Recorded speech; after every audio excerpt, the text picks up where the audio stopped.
নমস্কাৰ মই মজিদ বন্ধুসকল পলকতে চাওক আজি 9টা গুৰুত্বপূৰ্ণ খবৰ। প্ৰথমটো খবৰ, টকাৰ বাবে মিয়া শ্ৰমিকক উজনি অসমত আবদ্ধ কৰি ৰাখিছিল বীৰ লাচিত থানাই। বীৰ লাচিত থানা আৰু চিতু বৰুৱাৰ বিৰুদ্ধে এই ভয়ংকৰ অভিযোগ মিয়া শ্ৰমিকৰ। দক্ষিণ শালমৰাৰ ৪৭ জনকৈ শ্ৰমিকক উভতাই পঠিয়াইছিল বীৰ লাচিত থানাই।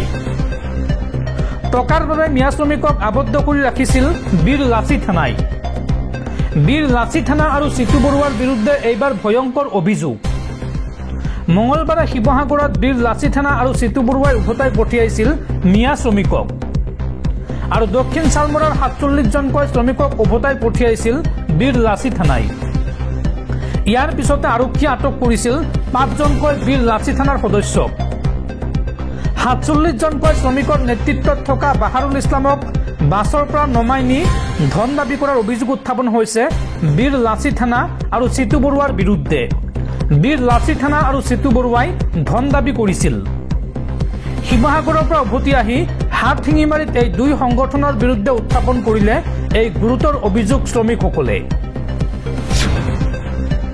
পৰৱৰ্তী খবৰ, দেশত আহি আছে নতুন আইন। এতিয়াৰ পৰা ৩০ দিন একেৰাহে জেলত থাকিলে পদ হেৰুৱাব মন্ত্ৰীয়ে। প্ৰধানমন্ত্ৰী, কেন্দ্ৰীয় মন্ত্ৰী, মুখ্যমন্ত্ৰী আৰু ৰাজ্যিক মন্ত্ৰীয়ে হেৰুৱাব পদ আৰু লগতে কেন্দ্ৰীয় শাসিত অঞ্চলৰ মন্ত্ৰীৰো যাব চাকৰি। এই সন্দৰ্ভত দেশত আহি আছে ৩খনকৈ গুৰুত্বপূৰ্ণ আইন। ৩০ দিন একেৰাহে জেলত থাকিলে পদবী হেৰুৱাব মন্ত্ৰীয়ে। প্ৰধানমন্ত্ৰী, কেন্দ্ৰীয় মন্ত্ৰী, মুখ্যমন্ত্ৰী আৰু ৰাজ্যিক মন্ত্ৰীয়ে হেৰুৱাব পদ। কেন্দ্ৰীয় শাসিত অঞ্চলৰ মন্ত্ৰীৰো যাব চাকৰি। এই সন্দৰ্ভত ৩খনকৈ গুৰুত্বপূৰ্ণ বিধেয়ক উত্থাপন চৰকাৰৰ। কেন্দ্ৰীয় গৃহমন্ত্ৰীয়ে লোকসভাত উত্থাপন কৰে এই বিধেয়ক কেইখন।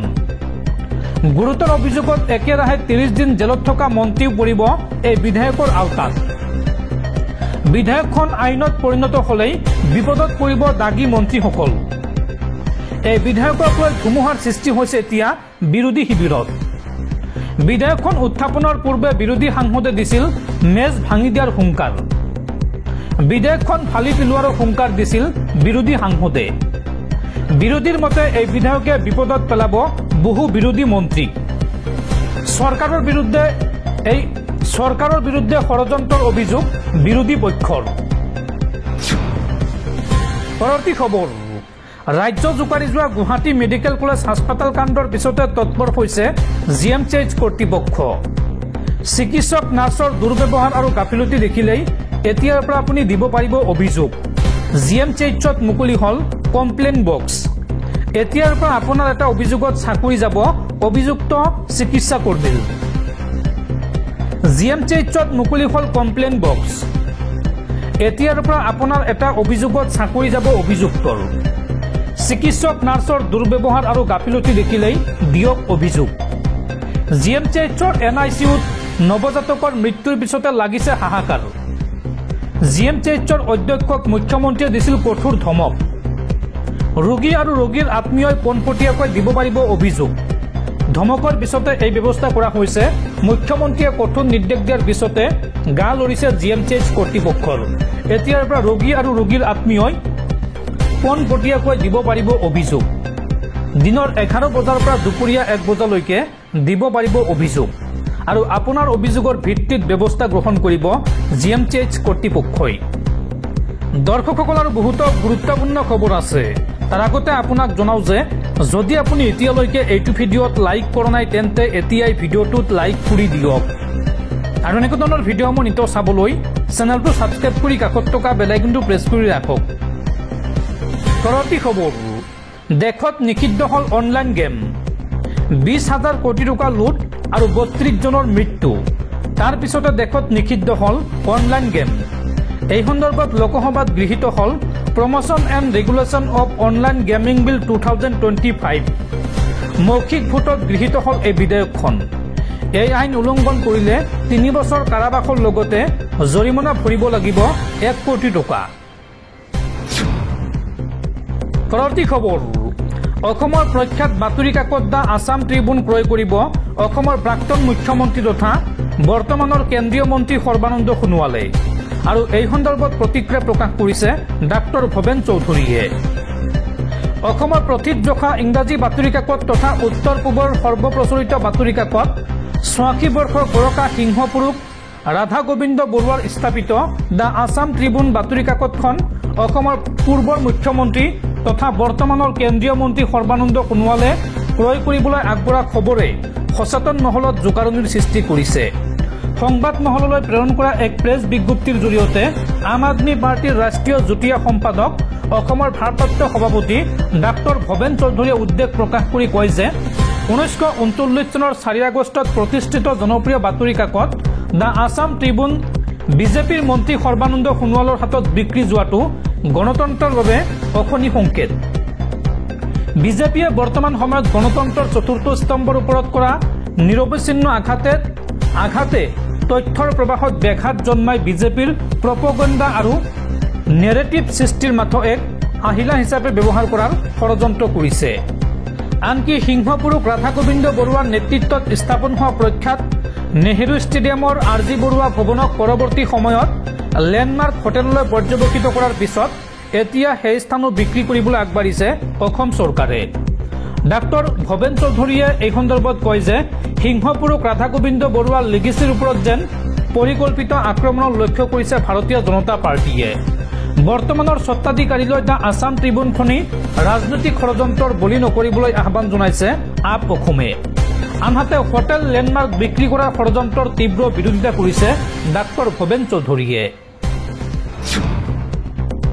পৰৱৰ্তী খবৰ, গুৰু শিষ্যৰ পবিত্ৰ সম্পৰ্কত পুনৰ কালিমা সানিলে এইগৰাকী লম্পট শিক্ষকে। এইগৰাকী লম্পট শিক্ষকৰ কামনাৰ বলি হ'ল 3গৰাকী ছাত্ৰী। 6ষ্ঠ শ্ৰেণীৰ 3গৰাকী ছাত্ৰীক গোপন অংগত স্পৰ্শ শিক্ষাগুৰু অখিল কলিতাৰ। আৰু ইতিমধ্যে আৰক্ষীয়ে আটক কৰিছে অভিযুক্ত শিক্ষক অখিল কলিতাক। কামৰূপ জিলাৰ পলাশবাৰীৰ বৰতাৰী আঞ্চলিক উচ্চতৰ মাধ্যমিক বিদ্যালয়ৰ এই ঘটনা।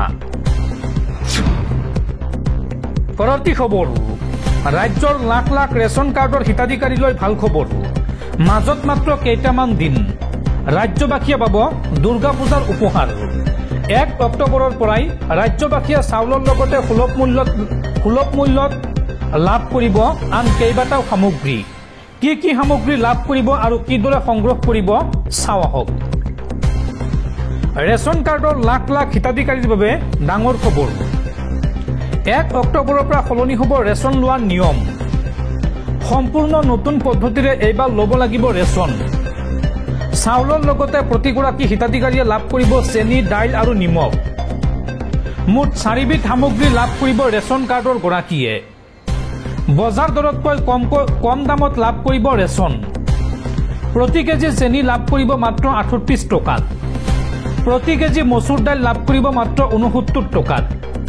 আৰু প্ৰতি কেজি নিমখ লাভ কৰিব মাত্ৰ 10 টকাত। আৰু চাউল লাভ কৰিব বিনামূলীয়াকৈ। কেৱল ইমানেই নহয়, 700 টকাত লাভ কৰিব ৰন্ধন গেছৰ চিলিণ্ডাৰ। ইয়াৰ উপৰি যদিহে আপোনাৰ উজ্জ্বলা গেছ কানেকশ্যন আছে তেন্তে মাত্ৰ 250 টকাতে লাভ কৰিব ৰন্ধন গেছৰ চিলিণ্ডাৰ। কিন্তু এই ৰেচন সংগ্ৰহৰ সময়ত বাধ্যতামূলকভাৱে আপুনি দিব লাগিব ফিংগাৰপ্ৰিণ্ট। পৰৱৰ্তী খবৰ, পুনৰ চৰ্চাত ৰাজ্য জোকাৰি যোৱা ট্ৰেডিং কেলেংকাৰী।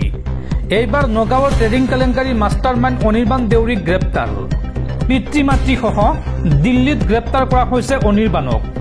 প্ৰায় 40 কোটি টকাৰ কেলেংকাৰী কৰি আত্মগোপন কৰি আছিল অনিৰ্বাণে।